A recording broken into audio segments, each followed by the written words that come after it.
కృష్ణా జిల్లా మచిలీపట్నం కొత్తపూడి గ్రామంలో రైతులు ఆందోళనకు దిగారు. రైతుల అనుమతి లేకుండా పోర్ట్ పేరుతో విద్యుత్ టవర్ల ఏర్పాటుకు అధికారులు మార్కింగ్ చేశారు. దీన్ని వ్యతిరేకిస్తూ రైతులు చేపట్టిన నిరసనకు మాజీ మంత్రి పేర్ని నాని మద్దతు తెలిపారు. రైతులకు ఎలాంటి ముందస్తు సమాచారం ఇవ్వకుండానే అధికారులు మార్కింగ్ చేశారని అన్నారు.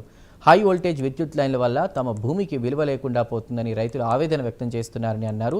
విద్యుత్ లైన్ టవర్లు వేయాలనుకుంటే పొలాలన్నింటినీ పూర్తిగా కొనుగోలు చేసి నష్టపరిహారం ఇవ్వాలని పేర్ని నాని డిమాండ్ చేశారు.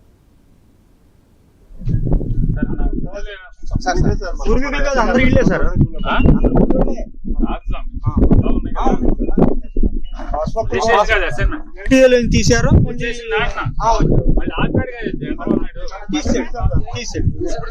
రిలీజ్ చేశాడు 1995 94 సంవత్సరంలో ఇక్కడ ఉన్నటువంటి దళిత కుటుంబాలకి పేదవాళ్ళకి తలకు అరెకరం ప్రభుత్వం పట్టాలు ఇవ్వడం జరిగింది.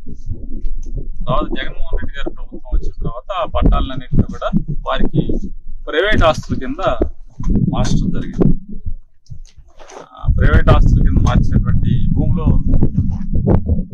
పోర్టుకి అవసరం అని చెప్తూ బాగా పెద్ద హెవీ లైన్ టవర్, ఆ హెవీ టవర్లు పొలంలో వేస్తామని చెప్పని వీరికి చెప్పకుండానే పొలంలో నిన్న రెవెన్యూ అధికారులు వచ్చి మార్కింగ్ లైన్ చెల్లారు. వీరి అభ్యంతరం ఏంటంటే ఆ టవర్ వేసిన తర్వాత ఆ లైన్ల మీద నుంచి వెళ్ళిన తర్వాత ఆ పొలం కనీసం తాకట్టు పెట్టుకుంటాకో లేదా ఎవరికి అమ్ముకుంటా కూడా అవకాశం ఉండదు. కాబట్టి ఇప్పుడు అది ప్రైవేట్ ఆస్తిగా మారిపోయింది. కాబట్టి వాళ్ళ ఇష్టారాజ్యంగా కరెంట్ డిపార్ట్మెంట్ వాళ్ళు పోర్ట్ వాళ్ళు కలిసి వీళ్ళ మీద బలం అంటే అధికార బలంతో వేసుకెళ్తాకి మేము ఒప్పుకోము. మాకు పొలాలు ఇచ్చి 30 సంవత్సరాలు అవుతుంది సార్. మా సాధనం అయిపోయింది. అయినా సరే ఇప్పుడు కరెంటు స్తంభాలు వేసారు. నా భర్తకు చూస్తే బాగోదు. నాకు 2 ఆడపిల్లలు కట్నంగా ఇచ్చాను. మరి నాకు అది తప్ప ఇంకేమీ లేదు. నుంచుంటాక నీడ కూడా లేదు. నా భర్తతో 15 సంవత్సరాలు బట్టి బాధపడతాను. నేను నా పిల్లలని 2 నా ఇంటికి పంపించేదారు. నా అదే కట్నం కింద ఇచ్చాను.